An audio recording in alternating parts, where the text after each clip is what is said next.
All this is Dr. Mobeen Sayed from California. And I say that intentionally, that I'm from California. I don't practice here. So the yesterday, Governor Newsom signed the bill into the law now in California, where a doctor who spreads misinformation for COVID will be more easily punished by the California State Medical Board. I have done this discussion before, so I'm not going to be ranting about it. But I want to discuss a few things about this kind of a law and the outcomes of it. So let's very quickly look at the law once again, and then I'll offer my opinion. And again, that is my opinion. I may be totally off. Your opinion may be completely different, and I respect that. I would actually request you to tell me what you think of it. Of course, I am against it, but the majority of the California's legislators passed it. The governor signed it. There are folks who started it. So that means there is a majority that thought it is a good thing to do. That also means that we here will also have different opinions. So I would really love to hear your opinion. This is a law. I went over this last time as well. Here, if you just see, these are all the clauses of it. However, the important thing, disinformation means misinformation that the licensee deliberately disseminated with malicious intent or an intent to mislead. So, as I said last time, this is a clause where there can be some flexibility because they have to prove mal intent. However, this class fourth clause here, this is section 2. Misinformation means false information that is contradicted by contemporary scientific consensus contrary to the standard of care.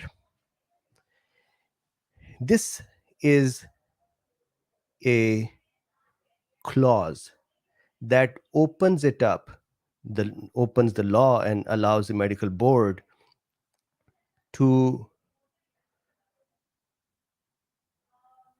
take a physician and tell them that what you said was not in line with what contemporary standard of care is, so you were misinforming. And that's about it. Then the license can be cancelled. Now, before we actually look at some examples of where this law will become a blunt force for doctors and chop off their practices, let's look at some of the interesting things related to this. So I have here this site, study.com, and these are the 7 commandments in animal form. And I think everyone has read George Orwell's Animal Farm. And remember that Napoleon in the Animal Farm changes the laws to suit him better and better, or his group. So, excuse me, the 7 commandments are here where all animals were supposed to be equal and humbled and stay in check by being equal. So here, whatever goes upon 2 legs is an enemy, whatever goes upon 4 legs or has wings is a friend. No animal shall wear clothes, no animal shall sleep in a bed, no animal shall drink alcohol, no animal shall kill any other animal. All animals are equal. And then by the end of the animal form, the commandment had become all animals are equal, but some animals are more equal than others. So keep this in mind, and let's look at some of the news around this. So if you see here, Assembly Bill 2098 by Assembly Member Evan Lowe D. Campbell would make it easier for the Medical Board of California to discipline doctors who promote COVID 19 misinformation by classifying it as unprofessional conduct. Lowe said the bill will make it clear that lawmakers want the state's troubled medical board to go after doctors who peddle inaccurate information about the coronavirus. Now, read this. Lawmakers have expressed frustration. So now keep in mind the animal farm's Napoleon's opinion, and finally reaching a point of saying everybody is equal, but some are more equal. Lawmakers have expressed frustration with the medical board's slow complaint driven process, which has allowed a handful of doctors. So, see, some are more equal. So, let's say some are less equal. So, here is a less equal group which has allowed a handful of doctors in the state to promote conspiracy theories and unproven treatment throughout the pandemic. The spreading misinformation of inaccurate COVID 19 information contradicts the responsibility of doctors and threatens to further erode the public trust in the medical professionals and puts all patients at risk, Lowe said. So keep this in mind as well. So we have now the bill is signed by governor as well. We have in our mind George Orwell's The Animal Farm's commandments and the final commandment. We are looking at this as well. Now I want to show you an example. But before I show you the example, I also want to offer some of my opinions. Very, I was thinking about it, that how would this now pan out? And imagine you are a doctor and you are receiving a patient and you want to have a discussion with them, and the patient may ask you that, hey, I heard about this drug. And think about you being a doctor and this law being there. What will happen? And so here I've written some. For example, the fear will increase in doctors or healthcare professionals. The fear will become, this patient is asking me about this thing. Can I say it? Can I trust my patient that if I actually discussed so that I can help them understand what they're saying is valuable, correct, or incorrect? Or what if I actually agree with them? Let's say it's a hydroxychloroquine or ivermectin or vitamin D or something, or forest bathing or take more sunlight. What will happen? Will this patient then go and call the medical board and complain? And will I get in trouble? Will I then lose my license? I've spent my whole life becoming a doctor. I am now 29 and now I'm practicing, and I can lose my license tomorrow. What will I go do? Right? So think about that for a second. So what will happen is, I think fear will increase. Medical professionals will further become careful. They're already careful. It's not that they are just saying willy-nilly bad things. They're already careful. They'll become even more reserved. A doubtful relationship between the doctor and patient would emerge. And it is such a sad thing that if they cannot trust each other, I don't think they can reach health together. And of course, that will cause the patient care to decline. And not only that, I think that the practice of medicine in California will slowly become call center like practice. I actually had discussed this about a year and a half ago. I kind of, in one of the chit chats, I said that it may become that a patient comes in and the doctor calls a call center somewhere in the world, that may be in India or Ukraine or some other place, and they say, here is the patient, this is the profile, what does the algo says, what is the script? And the call center says, the next thing you do is give them this. And the doctor says, I gave them this, now what? And the call center says, well, the next part of the algo is you do this. So this would become almost, the practice would decline to a level of call center. That's what I think would happen. Then I also think that once the wheels are greased, once this becomes accepted, then this will become expanded. The COVID, the amendment would come in to remove COVID and say any disease. Amendment would come in to remove disinformation and just label everything as a misinformation. Amendment would come in to give power to more medical board is already saying, I was reading their requests to the assembly, they're already saying that pharmaceutical folks or pharmacy boards have an ability to look at patients' pharmaceutical records. Why are we not able to see them without subpoenas? And they are saying that it could happen. For example, a doctor offers opioids and the patient is the user of the opioid. And they're saying, in this case, if we ask the patient to give us a consent to see if the doctor is malpracticing, the patient is going to not tell us.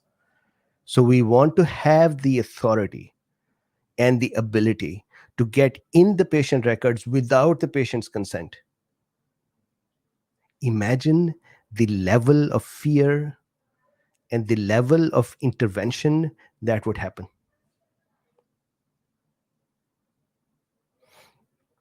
So I think that not only in California, this law would then start becoming expansive. I think then other states would start picking it up. And this would just become a strange thing. I don't think this will become a practice to just look at everyone's practice. I think this will become a selective application of a tool to silence some of the people. And that tool was needed, and here it is. So that is where some are more equal or some are less equal has happened. It has happened, at least in California. Now it would be interesting how they apply this law to see how they are going to start silencing people. Now I want to show you something else in the same context. This is a very famous example, so I'm not the first one to show this, but I think it is a very interesting situation. We know that this is Rachel Maddow, MSNBC, 3/29/21, March 29, 2021. The vaccines were freshly being offered, and there was a campaign to say, have vaccines. In here, this is the video, and this is the transcript. In the transcript, at one point in the video, at one point, Rachel Maddow says, she kind of goes over the thoughts that will we have the vaccine, and when we have the vaccine, will that prevent us from becoming infected, or will that allow us to not have those infections given to others? And we do not know. We know that against severe it would help, but do we know if it would protect from spreading and all that? So she goes over this thought train. Then she says, this is a piece of information that is missing. Then she says, so remember, this is March 21. It's a piece of information that we have needed. Today, we got it. Guess where she get it from? We all know already, if you get vaccinated, that vaccine will basically prevent you from getting sick with COVID. So look at this. Vaccine will basically prevent you from getting COVID. It will prevent you from going to the hospital with COVID, prevent you from dying with COVID. Great, good for you. But then she says, there is still more information needed, right? So she goes through that thought train. And then she said, today, the CDC reported new data that shows that under real world conditions, not just in a lab, not just extrapolating from tiny number of test subjects, but looking at the thousands of frontline health workers and essential workers who have gotten vaccine and who have since been doing their jobs and living in a real world. Not only are the vaccines for those folks, thousands of them keeping those people from getting sick from COVID themselves. Those vaccines are also highly effective at preventing those people from getting infected, preventing those people from getting infected. This is CDC. She's reporting CDC, even with non-symptomatic infection. So you're not going to get infected even with non-symptomatic. And if you are not infected, you can't give it to anybody else. I think this is a very popular clip, so I'm not doing some new thing, but I want to discuss that here. Then check this out. Then she says, now we know that vaccines work well enough that the virus stops with every vaccinated person. A vaccinated person gets exposed to the virus. Check this out. The virus does not infect them. The virus cannot then use that person to go anywhere else. It cannot use a vaccinated person as a host to get more people. Why did I bring it up? Number one, this is March 21. Number two, this is CDC. I still have a point to make. I want to show you one more part of CDC before I make that point. Now, this is CDC, June 23, 2022, 1.25 years later. They say breakthrough infection. COVID-19 vaccines help protect against severe illness, hospitalization, and death. COVID-19 vaccines also help protect against infection. Then they say people who are vaccinated may still get COVID-19. When people who have been vaccinated get COVID-19, they are much less likely to experience severe symptoms than people who are unvaccinated. Then they say people who get vaccine breakthrough infections can spread COVID-19 to other people. They can get it, they can spread it. When more virus is circulating, more breakthrough infections will occur, even when vaccination rates are high. So now even higher rates are not a guarantee. So the um, herd immunities concept is finished as well, which was also propagated at that time. Even if I remember I've discussed those formulas and maths. Even if you are vaccinated, if you live in a country with a high COVID-19 community level, you and others in your community, whether vaccinated or not, should take more steps to protect yourself and others, like wearing a mask in indoor public places. Now, why did I bring it up? One can say, in the light of this law, when we would reach in March of 21, at that time it is said that vaccines will prevent infection, would prevent spread. And so when a doctor would say that as well, sure, all is good because that is the contemporary science. However, I remember I said that it is impossible for a respiratory virus to be stopped by a vaccine. I still remember I said, you cannot stop the virus from landing in your mouth or nose or on your eyes because you're going to breathe. So you cannot stop the virus from landing in your mouth. Secondly, a vaccine that is given in a muscular tissue, and we just actually did that study a few days ago. Remember I did this talk that olfactory mucosa and brain are not protected by the vaccine generated IgAs because vaccine generated protection is not very nicely present in the roof of our nose. So even after vaccination, the infection can still cause anosmia and brain effects. And I had said that IgA may not be as much in quantity. There will be IgA.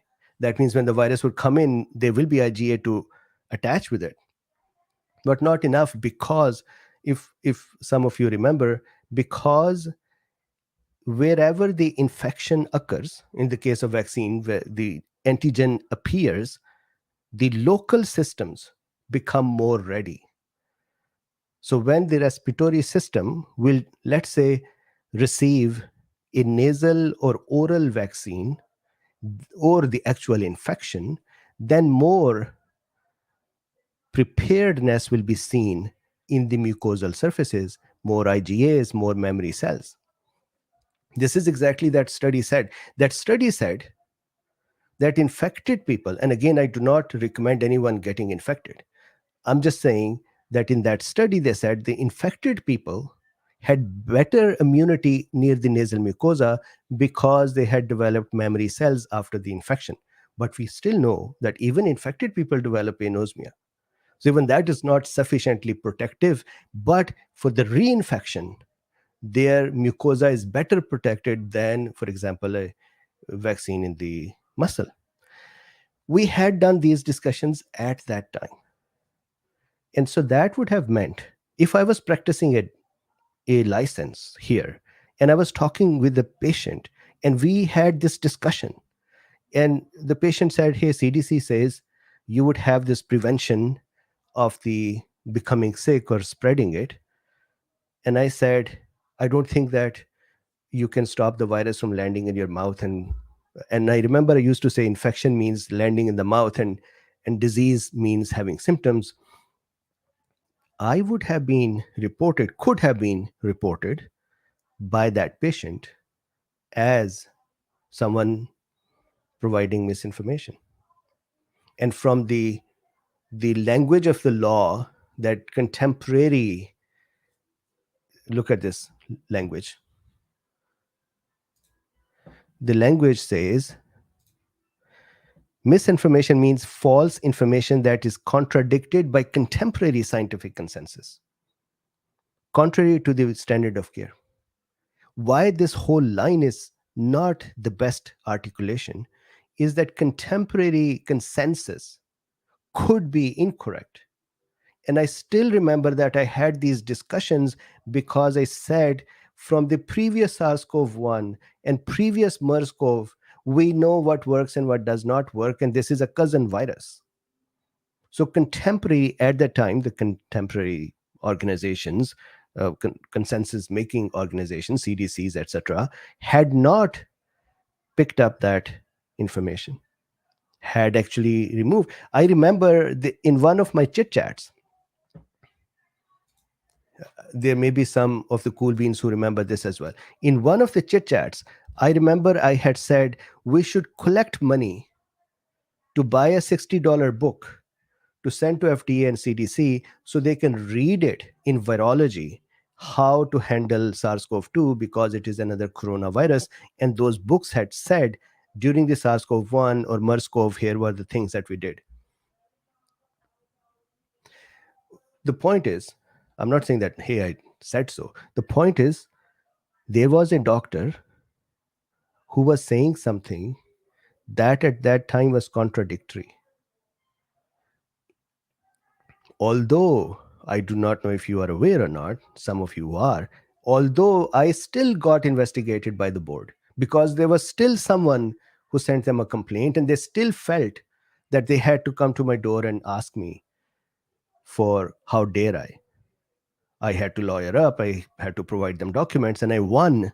But still, they already have enough teeth. Now they will have more teeth.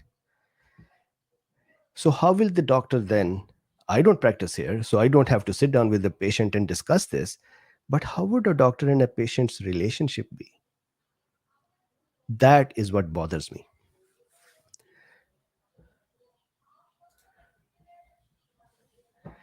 Skyfrog is here. Hey, Skyfrog, I hope you're fine and Florida is okay and you're keeping safe and generators are working. Raghef says, do you think that they are doing this to protect every single immunocompromised person with all this? How? I'm sorry, Raghav, I missed the question. I think that this is just that Napoleonish or Orwellian-ish change or law, that it started with everyone is equal to some are more equal. So now some people do not have a right to opine versus some have. And now who have the right to opine versus not? Those who fall in line with the narrative, with the, as they call it, contemporary scientific consensus. So misinformation means false information that is contradicted by contemporary scientific consensus contrary to the standard of care. So standard of care becomes the algos, and the contemporary scientific consensus becomes what CDC says. So all of a sudden, there are some who are not that equal anymore, and this is the law now.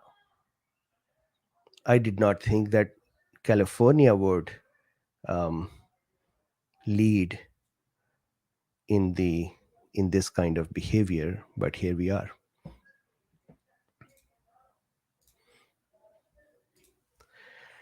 So finally, um, this is a kind of a talk that is not in line with my standard talks, which are mechanisms. So what I'll do is this: if folks did not show interest in this talk, I would hide it. That will not mean that YouTube took it down. If YouTube took it down, I'll let you know. But if there is not enough interest in this talk because it is not a mechanism, I would just simply hide it so it does not impact the other videos. So Dineen Grant says, I'm in Washington and I bet we won't be far behind. Absolutely. I feel that this would start spreading very soon. Actually, what will happen is the following. As our medical board here becomes more brave and bold and actually shows that, hey, we can now punish people, and here are some examples we made for you, other states would look at that and say, man, this is amazing. We never knew we should do this. It's not that we could do this. I remember when I was back in my country, there was a time when we had a military dictator, and inside our homes, our parents would talk about the dictator and not like him.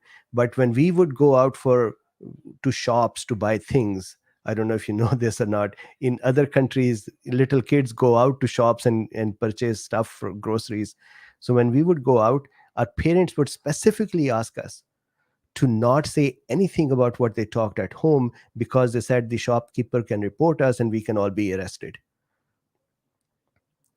So when the other states would see that, oh man, we can make an example of the people which are less equal now because their narrative is different, they would start enacting this law as well, or creating this law as well.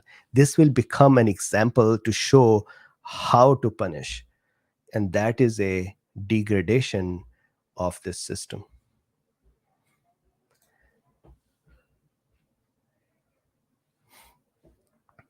So Krista says HIPAA law are just tossed out. No, no, not yet. But board is asking. So what happened was, board said we needed it.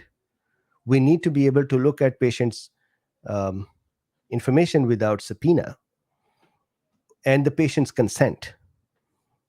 And this time the lawmaker said, let's leave that clause out of this bill. I think they wanted to pass the bill, and so they wanted to not have anything in here that could create a friction. So the board has said, lawmakers have said that board will then have an opportunity later on to request an addition or amendment to the law. So they are greasing the wheels and in piecemeal adding the claws and the nails and the teeth and the guns and the things. So that's what they're doing.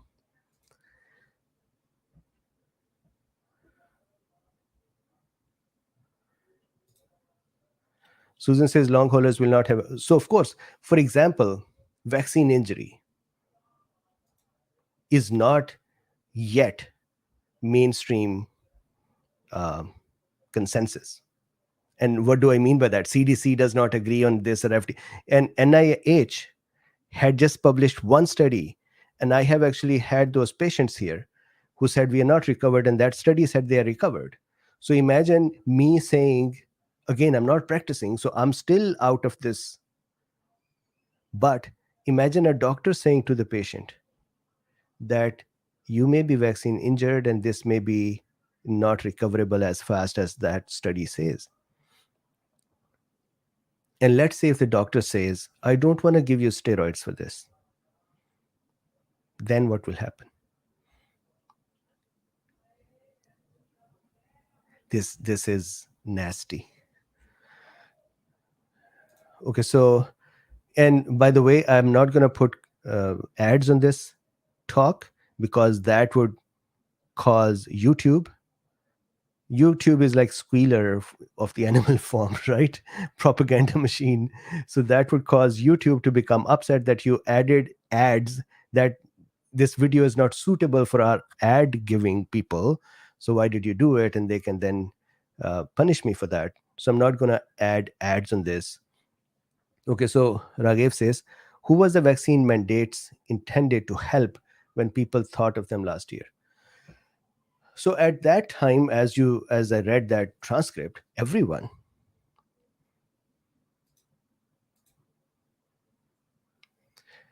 It's just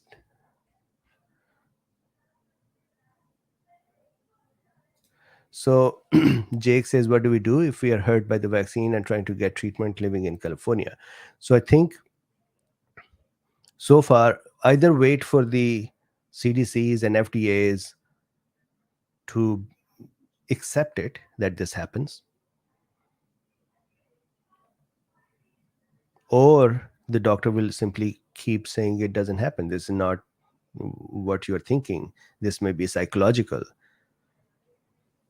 I already know that there are some people who have been tweeting that I just had to say I'm long COVID. So this is just going to make it even stronger for a doctor to stay backed away from this.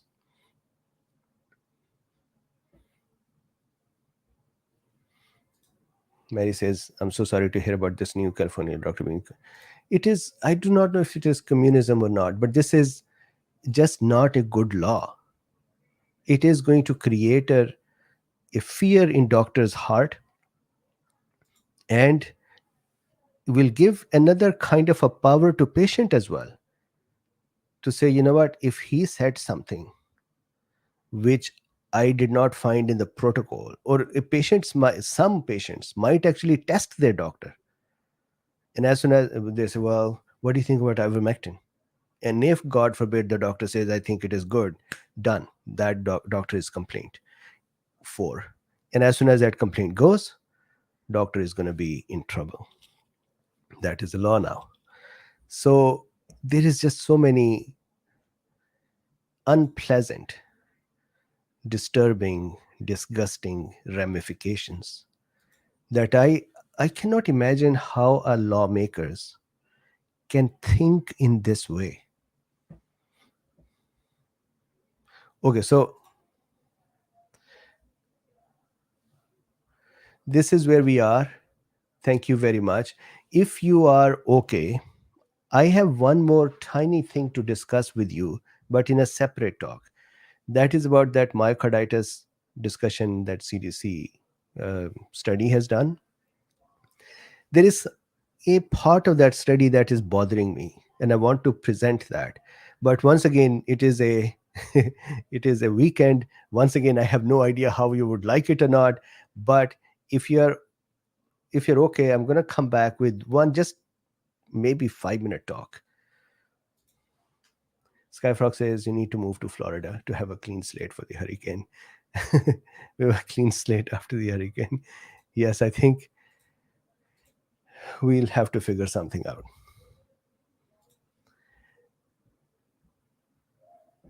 So John Snyder says, I'm more concerned with the Missouri law that prevents pharmacists from doing their job. Well, there are also laws that enable them to not do their job by refusing doctors and even complaining about the doctors. So now it's going to be really, I think, the next phase of medicine is going to become AI doctors and call center based doctors. That is, nobody will be practicing here, or less people would be practicing here. More people practicing here will be really recipients of the call center instructions. And call centers would run offshore, and they would provide, it's not the remote medicine, they would provide the algos. So patient would come to your clinic, you're not going to see it. The nurse is going to look at all the vitals, show you the vitals, then show you the history, and you would say, all right, call the call center. And that is how. So AI and call centers will become the next thing, at least for California.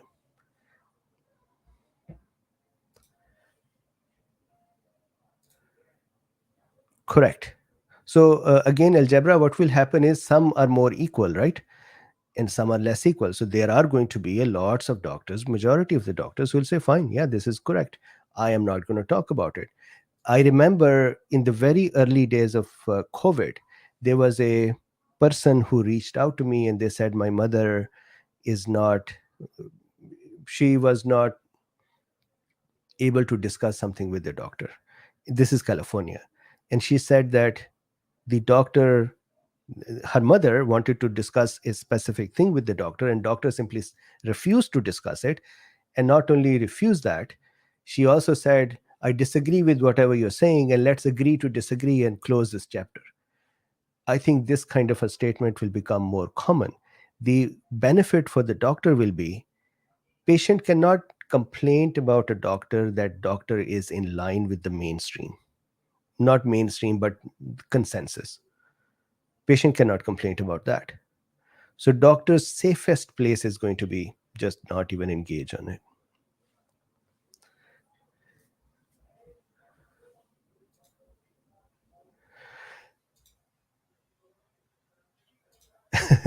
Bob says, come get out of California and get to a red state.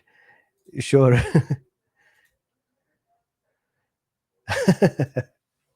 John says you would make a great pirate doctor. I am, I have, you may have seen that I'm actually averse to politics. I don't care. I do not like politicians. But this is just such a weird thing they did. Okay, so I'm going to hang up. So one, if you did not find this video, that may just be because people didn't like this kind of a topic coming from me. And secondly, I'm not going to put ads on this one. So if you would like to support this work, there are some links in the description. You can use them to support it. It's not mandatory. It's not necessary. Totally up to you. And then I'm going to come back in another 10 minutes, and I'll show you one more thing that has been bothering me. It may or may not be the correct thing that they did, but I want to have your opinion on this. With this, thank you very much. I'll see you in a few minutes. Apologies for taking your time over a weekend. Bye bye.